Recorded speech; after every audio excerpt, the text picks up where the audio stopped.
Okay, this morning's subject around anxiety, having anxious thoughts.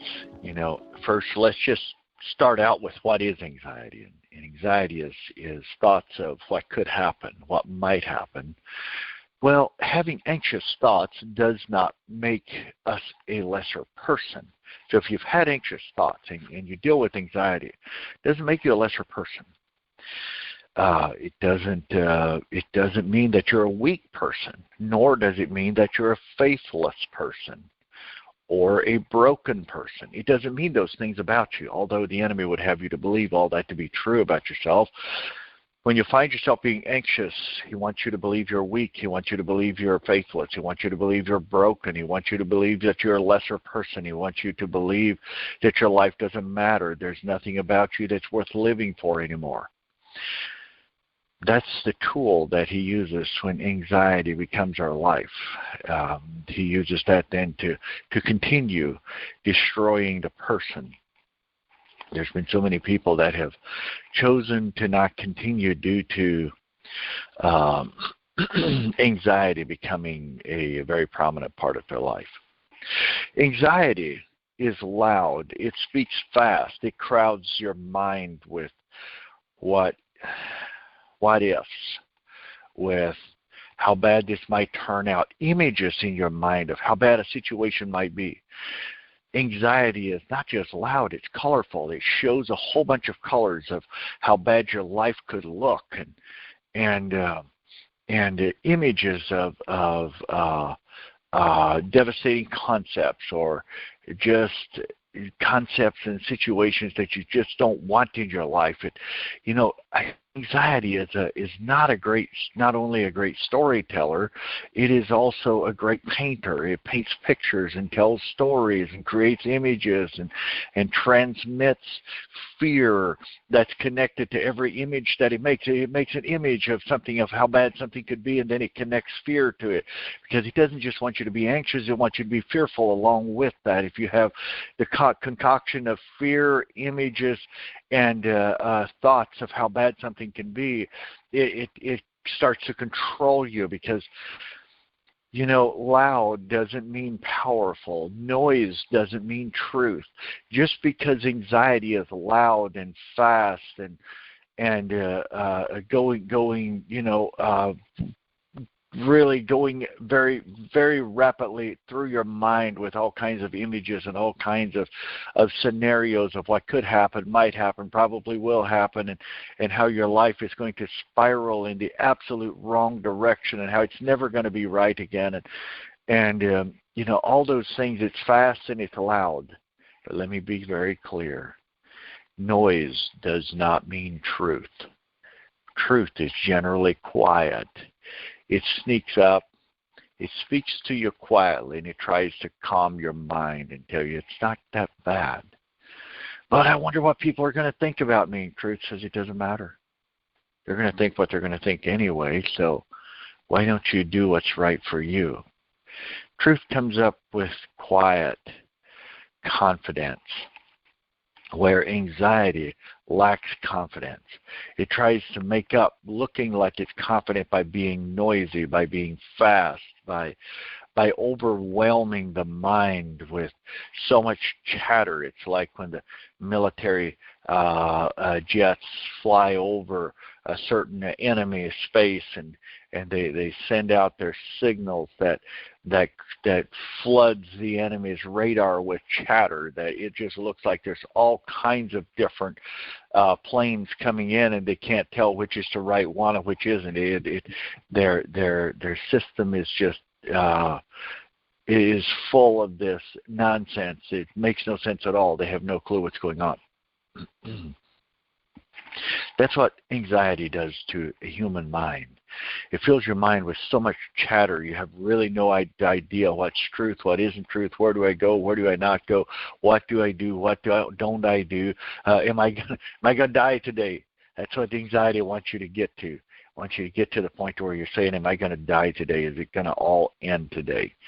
Not at all. Not at all. The anxiety is just a mental virus a cognitive interruption that doesn't belong in any person's life. And anxious thoughts are never stronger than truth. Be very quick to take note on this one. Anxious thoughts are never stronger than truth. When you find yourself in those anxious thoughts, stop, collect yourself, step back. Like right now, take a deep breath. Let all that anxiety out, all that chatter, that fast talk, all that noise, let it out. Stop. Take a moment to not let your mind control you, but you control it, and start asking, what is actually truth here? What is the real truth? Because anxious thoughts will tell you that people that are close to you are trying to do something bad to you. Then when you stop and you think, you realize that's not actually truth. And once you get to the bottom of it and you seek out truth, those anxious thoughts just disappear like shadow when the light shows up. When the light starts to show up, those shadows all just disappear. They're not there anymore. That's what anxious thoughts do when you seek out truth. When you seek out what is really going on, what is the actual truth, anxiety leaves. It has no place to stay there. Unfortunately, many people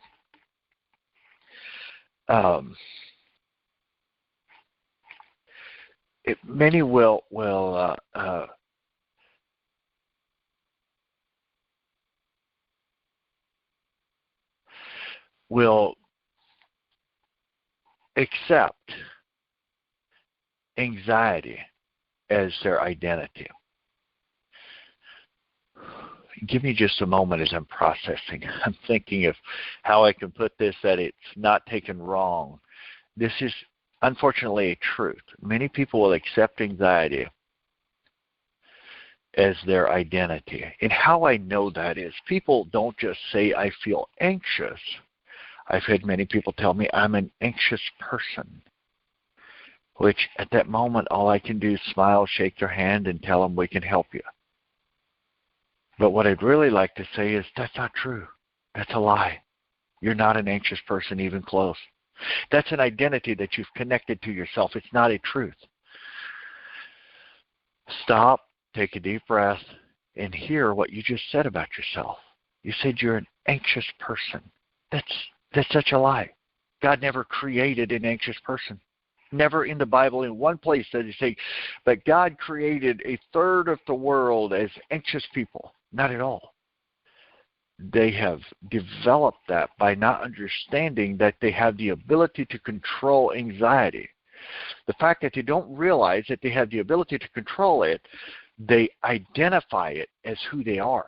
And as soon as they've identified anxiety as an identity, then they will live up to it. They have no choice. They must live up to it. That's a biblical principle that is true. As a man thinketh in his heart, so is he. So when a person confirms it and helps the devil out, say, devil, you're not doing a good enough job. Let me help you with this. I'll just make the statement myself. I'm an anxious person. As soon as you say that, devil says, a lot of my work's easier now. All I need to do is sit back and watch you spiral into destruction because you have now said that you're an anxious person. And as soon as you say that, yeah, his work's over. He can just sit back and laugh, watch at you, because you're going to destroy yourself with those thoughts. But let me help you. That's not you. That's not true. You're not an anxious person. You might feel anxiety, but that can all change. That does not have to be the rest of your life. That is not a truth. That is not who you are. You are beautifully and fearfully and wonderfully made. You are a masterpiece that God has created, and none of that was created to be an anxious person. That is nonsense. We're not buying that story. It's not true. It doesn't belong attached to you as a part of your identity. I don't know who I'm talking to this morning, but whoever it is, that's not you. You see, once you identify that as your identity,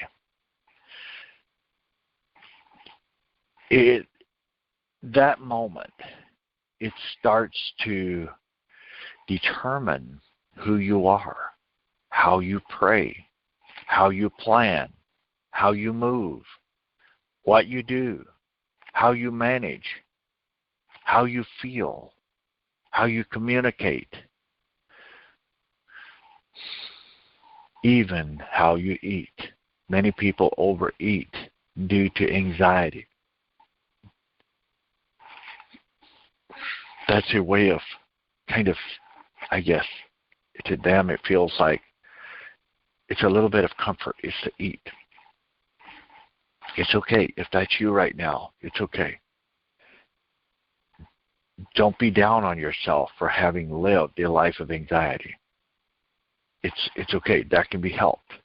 I encourage you, if you haven't done this yet, please call in to 5-Star Corporate and get your seat registered at the next first and second level that's not fully sold out yet. These normally sell out months in advance.